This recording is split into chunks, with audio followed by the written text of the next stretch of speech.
With us today is Dave Kerpen, the author of Likeable, a very popular book right now. As a matter of fact, Chris can introduce David and explain a little bit more about the book Likeable and about Dave. You bet. Thanks, Kirsten. Appreciate you doing the introduction there. Dave, we appreciate you being with us today. I'm going to do a quick overview of the book. I read the book about a month ago and then did a recap on it here in the last week. And you see my nice little post-it notes in here. It's a great book from the standpoint of it's broken down into numerous sections and also kind of has a guideline almost at the end of each section that tells you what to do and how to be engaged with people. And I think, Dave, is there anything that you want to put in on a plug for your book right now before we jump into an interview? Or no, I'm just super happy that the book's been well received. It's been really an awesome 6 months. It was a New York Times bestseller. And it continues to do really well, and I'm just really humbled and excited by the whole thing. Excellent. It is a great book. I really enjoyed reading it. In fact, I'm going to jump into one of the first sections that I read in the book, which was what social media can and cannot do for you. And I got a great chuckle out of that. It's on page 9, and if you allow, I think it's on page 9. I got to just paraphrase what you were talking about. Is just at a high level, 3 things that it won't do for you. Is social media cannot make up for a bad product, company, or organization. That's number 1. Social media. Number 2, social media will not lead to overnight sales success. Number 3, social media is not free. And boy, did that ever resonate with me, because of the fact, and I'm sure you see this especially with your company, is that a lot of times people come in and they go, I just want to be successful, but they don't realize that there's effort associated with going down this path. So why did you just come up with the 3, which I think nails it, and kind of give us a few thoughts on that one, if you wouldn't mind. Sure. Well, yeah, just like you said, I get tons of companies that say, they come to us and they say, get me some of that social media. We want social media, and we want 1 million Facebook fans, and we want X and Y. And the first question I ask is always, is your product or service ready for prime time?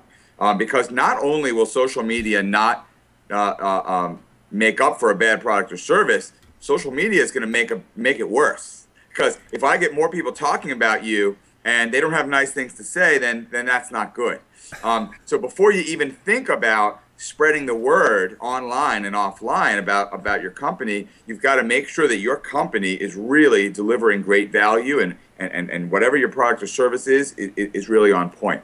And then as for the other 2, just because the social networks themselves are free to use, so many people get a little bit confused about the costs involved and the time involved that it takes to be successful in social media. The truth is, it's a lot less expensive than traditional media, or what I now call linear media, like television, radio, billboards, direct mail. Social media is a lot less expensive than that, but there is a major expense to social media, and that's time.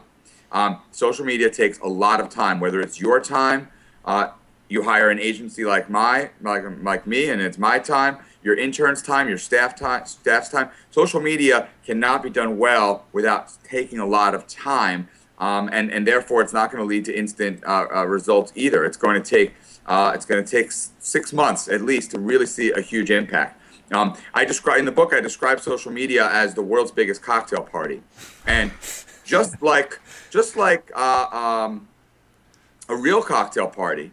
I can't walk up to you guys, no matter how great my product or service is, I can't walk up to you guys at a cocktail party and say, my product's the best. I'll give you 50% off. I'll give you a free prize. Here, buy my product. You'd look at me like I was crazy. It takes time to build relationships in real life, and therefore it takes time to build relationships with social media.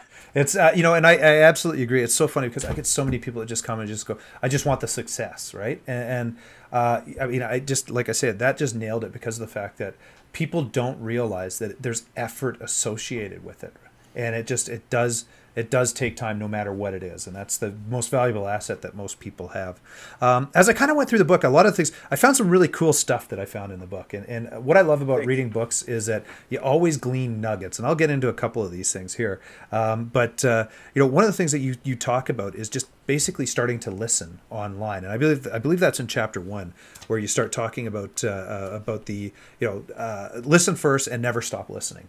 And it's becoming more and more of the mantra, I guess, or the way that people can engage with people online. For people that don't really grasp that concept, that are just kind of new to social media or anything that's around that genre or whatever, what should people be listening for? What would be?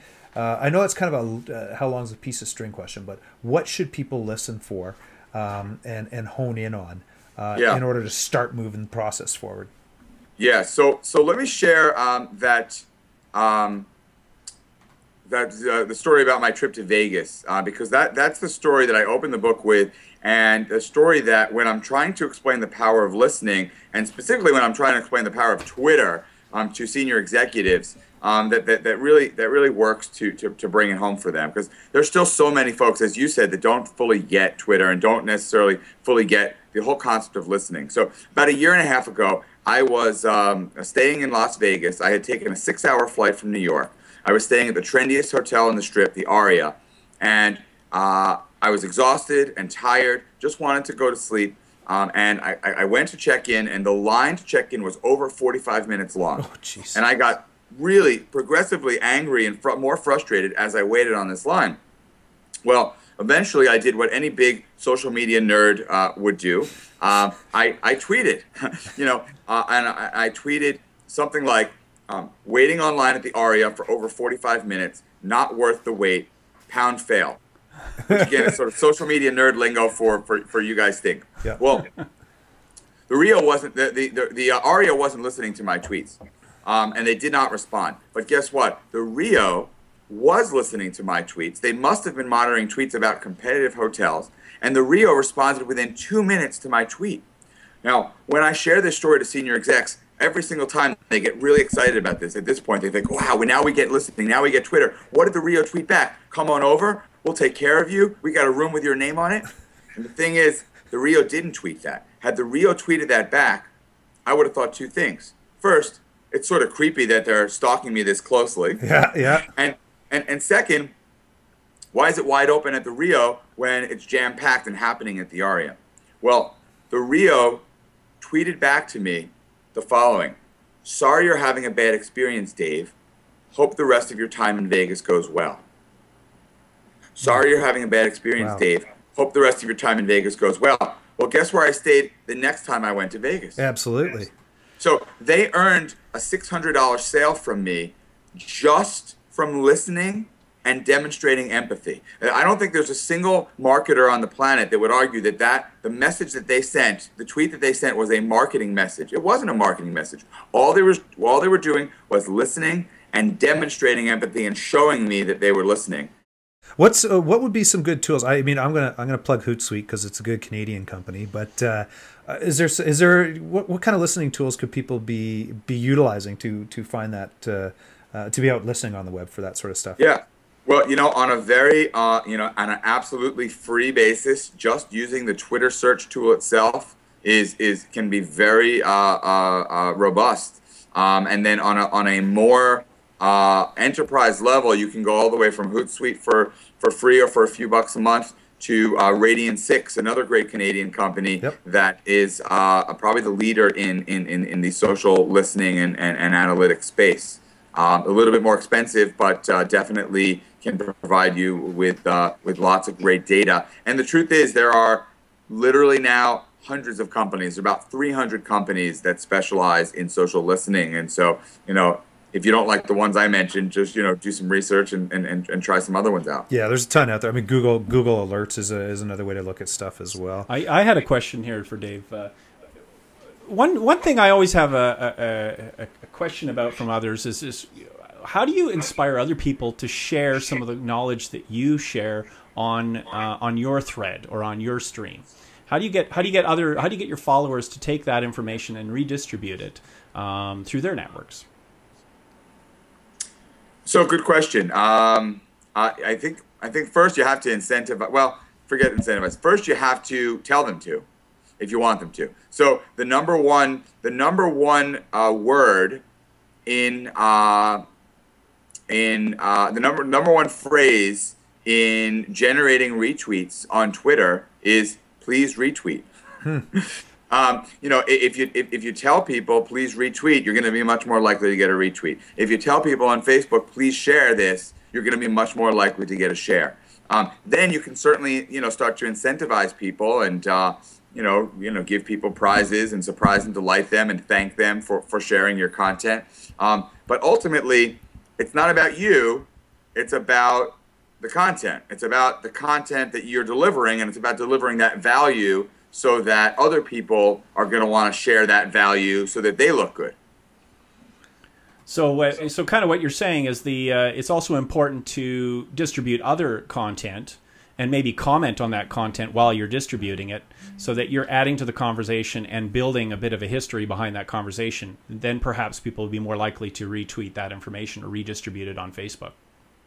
Yeah, and just helping other people for the sake of helping other people, and thinking about this, again, I'm not sorry to keep bringing the cocktail party analogy up, but you don't go to a cocktail party just thinking about how you can score some business. You think about how meeting interesting people and bringing some value to the table and hearing some good stories and sharing some good stories of your own. Almost, I would say, 2 or 3 times a week. On Twitter, I just ask, what can I retweet right now to help you? And people send me, in the next 10 minutes, they send me a dozen tweets, and I retweet them all to my, lot of followers, and that helps them. Yep. And then, when I want my own stuff to be shared later on, obviously they're going to be thrilled to share it. By the way, using the analogy of a cocktail party, you can use it over and over again because I think it really hits the message home, right? It's I'll give you an example. The other day I had someone connect with me on LinkedIn.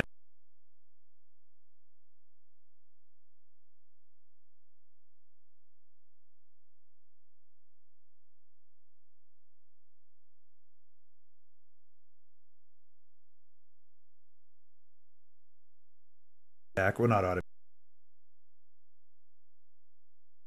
Just you're no longer connected with me type thing. So I mean it comes back to the analogy of the cocktail party. Can you ask that question again, Chris? I had a freeze up here. Did you have a freeze up here? Just right from the top. So just go from the top about talking about LinkedIn. Yep. Okay, sorry about that, Dave. Some of the issues with the with going live in the internet and everything. Go for it. So the concept is that just basically using the analogy of a cocktail party is okay to continually bring it up because people understand that analogy as it relates to the social world. An example of that one is the other day just had someone who tried to connect with me on LinkedIn. I do accept everyone on LinkedIn. But the problem was within 5 hours after accepting, I got the worst spammy message ever. And it's just delete, see you later. And that's no different than if I'm standing in a meetup event or I'm at a cocktail party or anything, and someone comes up and the first thing they do is just talk about how I want business. Mm-hmm. I mean, it's just, you feel slimed is what it comes down to, right? So hence the title of your book, Likeable, which, I mean, that's the, it is all about the engaging, which is, it's interesting because we're kind of getting, as I'm going chronologically through your book, we're getting to the chapter where we talk about engaging with people. And, there's 2 different sides to it, I think, engaging one at a corporate level with people through, say, Twitter or Facebook or anything, and then also engaging with people at an individual level. What's your thought process around kind of engaging with both? Because it's 2 different distinct engagement paths you'd want to go down, I think. Yeah, well, as we go from sort of listening to actually a conversation that's has both partners, right? Listening is just the part where you're listening, yep. And then once you enter the dialogue, there's 2 ways to think about it. There's talking and there's engaging. And to me, the difference between talking, when I think about talking, I think about some guy that can't shut up, And when I think about engaging, I think about a true back and forth dialogue where both parties are bringing something to the table, and it continues, and from both a corporate to consumer and and a individual to individual perspective, engaging means really staying in that dialogue, being present, not just being there to promote your thing, but being there to continue an ongoing conversation that, the truth is it could go on forever. It might have a stop at the moment, but it's going to be continued because you're going to continue that sort of back and forth. Excellent. By the way, one of the things that I found in your book, I talked about the little nuggets that you find information in pieces, was in chapter 4 you talk about and then the person's name to 32665, which is liking the person on Facebook with a text message via your phone, which I did not know. I had no clue that was there. And I think you give the example of, wouldn't it be wonderful if you could do this in a doctor's office, or you do this somewhere where someone's sitting, and just say, hey, why don't you like us on Facebook right now, or like us on Facebook, and you get a coupon that comes back almost immediately against this thing. Yeah, they're just, I try to keep the book pretty strategic, but there are so many little things that people don't know, and there's just so many technical things that people don't know that, and that's actually, to me, that's the most underutilized Facebook marketing tool out there. Everyone from a small business like a restaurant, imagine a restaurant while you're waiting online, or a doctor's office, like you said, or really any professional office, to a big business that maybe funds has a corporate sponsorship at a baseball stadium. You got 40,000 people right there. Instead of your little 10-second spot saying check us out online, have your 10-second spot be, hey everyone, take out your smartphones, text space my big company name to 32665. We're giving away a car tomorrow. You can drive 20,000 people to like your page. If you start going in and getting engaged with people, I mean, this could become a full-time endeavor, and you could stop working altogether. In fact, Kirsten and I came across a company once where they found the girl was on Facebook and Twitter 8 hours of the 8 hours she was working, and it was not work related in the slightest, right? I could see how this could become overwhelming for somebody. Where should someone focus their efforts, and what kind of ideas should they, what should they do?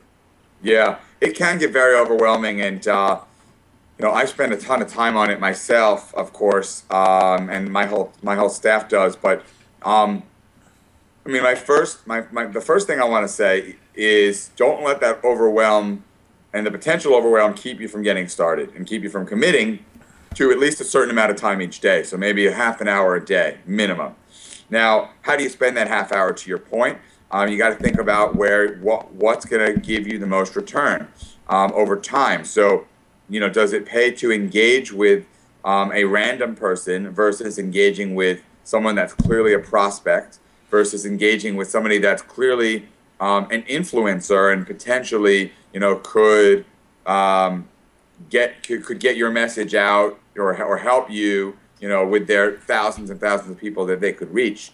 Well, probably the influential person is more valuable for you to engage with than your actual direct prospect, because over time, that person could have a much bigger effect over your business. Gotcha.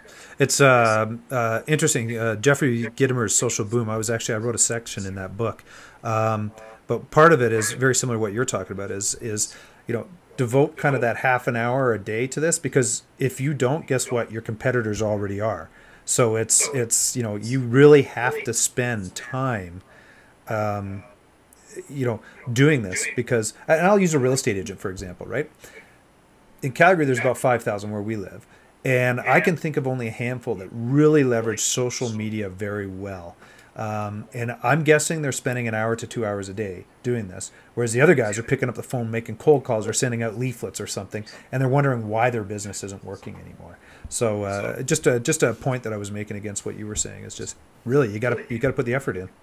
Yeah, you have to spend some time, and you have to be smart about it, because it can be a time suck. If you're you could spend 10 hours a day on Twitter or LinkedIn or Facebook just playing games and goofing off, and then that's not actually helping your business at all. No, and I guess the same point is, if I were actually online doing that, how do I convey that message to my sales manager or my VP of sales that I'm actually not on there, goofing off playing Farmville, where I'm actually trying to show some results? I guess the question would be, how do you show measurable results against this sort of stuff? How would you track it to be able to show a sales manager or a VP sales or something in your company? What would you suggest? Yeah, well, that's the challenge. I think that you have to take a leap of faith a little bit in the beginning, and have some small wins. And if you can start to show that you can use social media to drive some leads even before you're driving sales, well, then that's a win. And eventually, the numbers will speak for themselves, and you'll be able to show a direct impact from the work that you're doing to generating results. What are the typical demographics that you'd find that are using Facebook right now? And if my company specializes in a certain age group, am I going to hit that audience? Great question. Yes. I'll answer the second question first. Yes. No matter what, everyone's on at this point. I have a standing challenge to the world to find me an organization on this planet whose audience is not on Facebook. I had the Palm Beach, Florida opera call me and say, my audience isn't on Facebook. I found 20,000 people aged 60 plus that liked opera within a 25-mile radius of Palm Beach on Facebook. So the truth is, it started off obviously with young people, and they've pretty much maxed out young people, and the fastest growing demographics on Facebook are all now in the 45 plus categories, and Facebook continues to grow all over the world at this point. Well, yeah, and it's true. My wife caught on to the Facebook thing, and she's a flight attendant, and they have that community is huge on Facebook. As a matter of fact, so much so that they're somewhat disruptive in the world of the union versus the corporation through their dialogues on Facebook. So, it leads to another question I actually have, which is regarding how corporations use and misuse that whole idea of social media. I know there was recently a story about Qantas talking about their greatest, latest thing, and their unions took over the conversation, which they were rather disgruntled employees. What's your take on that whole corporate versus union scenario, or any situation where you might have negative press about your product mixed in with the good stuff you have to talk about? Yeah, well, Verizon is one of our clients, and they had a strike earlier in the year, and tens of thousands of employees were on strike, and some of them obviously took to the social web. And my best recommendation is to be transparent and to do unto others. I mean, a lot of what is in my book and in my core belief system is, quite frankly, very simple. It's not that complicated, and I think what's happened is before the social web, there was the first web, Web 1.0, where everything was about the mathematics of click-through rates and calculating ROI and conversion. What kind of word is conversion? When we're talking about real people here, And what's happened is everyone, when the web went social, everyone got to sort of tried to continue with those same metrics and that same way of thinking that they had started with Web 1.0. But the truth is, social media is much more about social than about online media. The problem isn't when companies make mistakes. The problem is when companies are jerks about it. The problem is when companies don't admit their mistakes. The problem is when companies try to cover up those mistakes. The problem is when companies make mistakes and still treat their customers like crap. It's not that hard. Be likable. Admit when you screw up. Be the sort of person that you would want companies to be to you. Yeah, I mean, it can come back and really bite you hard, I think. The example you give in the book that I think was amazing, which I really clued in on, was the Macys Marc Jacobs incident, right? Where you show up, and I think it was Foursquare you would use to figure this one out, and you show up at the Macys counter, and they looked at you like you had three heads, I think, right? And if you could just give a bit of the scenario so people could understand what happened. Sure. I'll share the story. I mean, I'm obviously a big social media user, so I saw a Foursquare special that said, show up and you get a $250 Marc Jacobs bag and at Macy's. And I'm not a big, fashion guy, but I was like, all right, $250 Marc Jacobs bag sounds pretty cool for my wife there, So I showed up and they had no idea what the promotion was, and really they just treated me like I was trying to cheat them, and they just treated me really, really badly. And the thing about social media is it's really it's not just a marketing thing. It's an everything thing. And the future of social media won't just be marketers. It will be every person at a business, from the CEO down to the cashier. Anyone that ever has any contact with customers needs to be clued into this.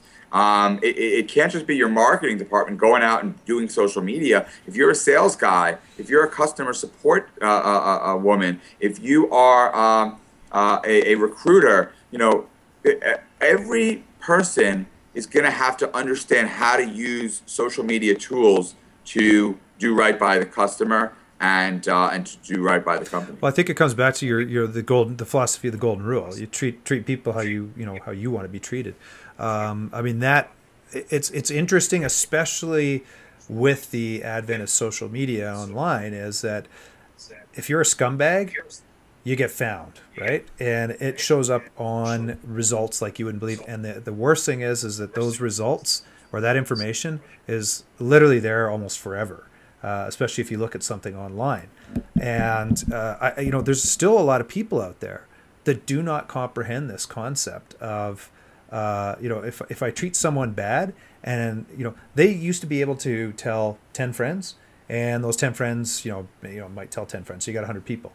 Now, I got a blog and I post that up. I did that with the West Edmonton Hotel. I had a horrific stay there. Oops. And I put it up online. I wrote about the example, and I said, here's the financial impact of what this means for me blogging. And I went through the whole process and said, by the way, X amount of people are going to see this. Here's how much they get. Here's how much they'll probably lose because people will not go there because of this, right?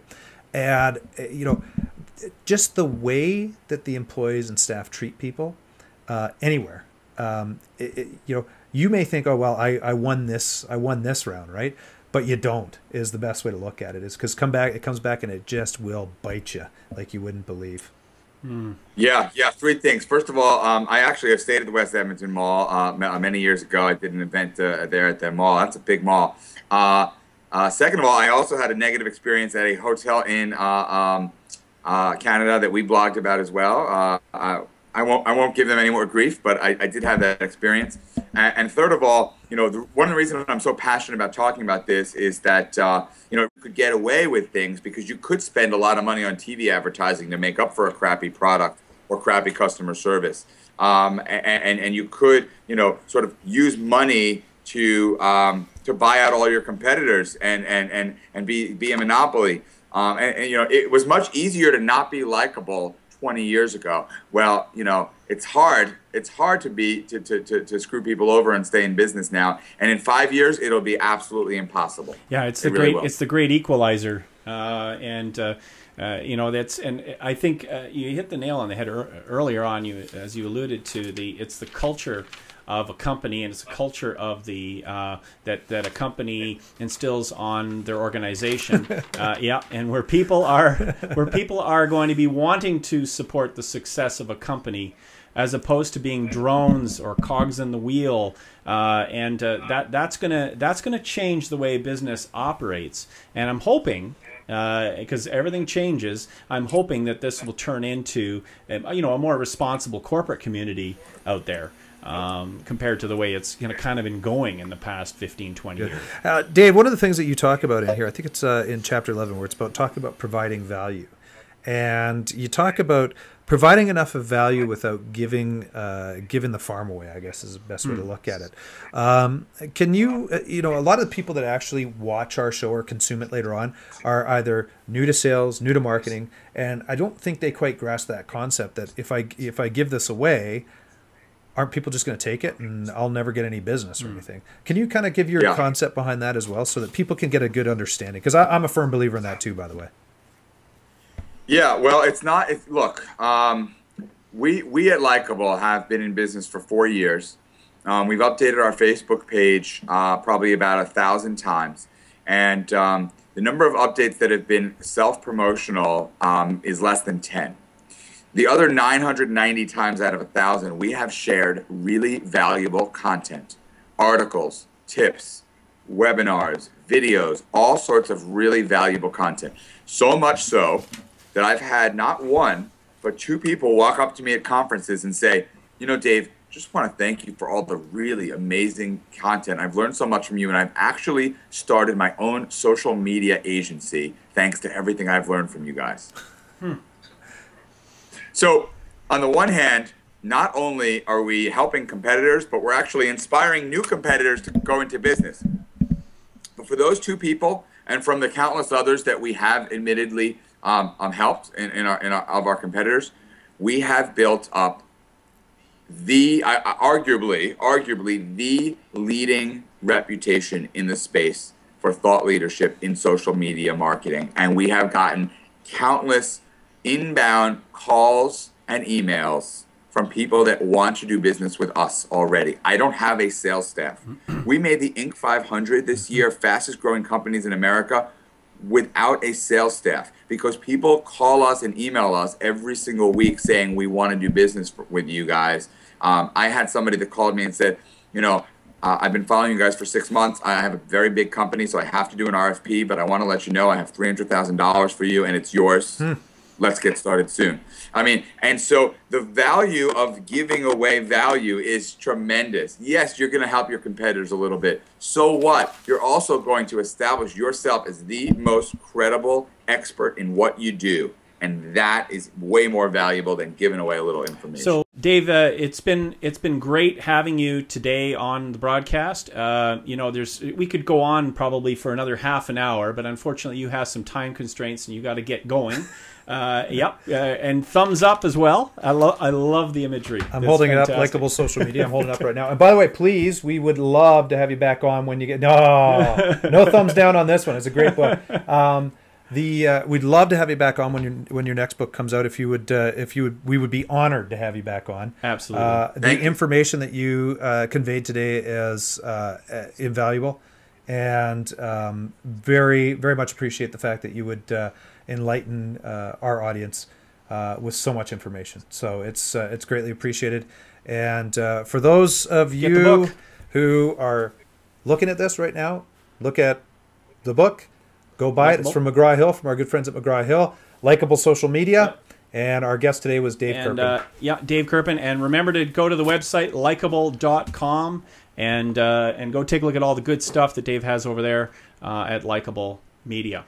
And one thing we didn't talk about, guys, was responsiveness. And it's I write in the book a lot about being responsive. Responsiveness is one of my company's core values, and it's one of my core values. So every interview I do, I invite people watching the interview to contact me with questions, and I answer every single question. I get thousands and thousands every week via email and Twitter and Facebook. The best way to reach me is on Twitter, twitter.com/Dave Kerpen. But you can also reach out to me on Facebook and LinkedIn and Quora and Foursquare and YouTube and just about every site out there. But if you have any questions whatsoever, tweet me at Dave Kerpen, and I will get back to you, I promise. And we also simplify it through a question form. We will make sure we get that question relayed over to David as well. Exactly. So leave your questions in the question form to the side of this broadcast. So thanks, Dave. Appreciate it. Thanks so much, guys, for having me.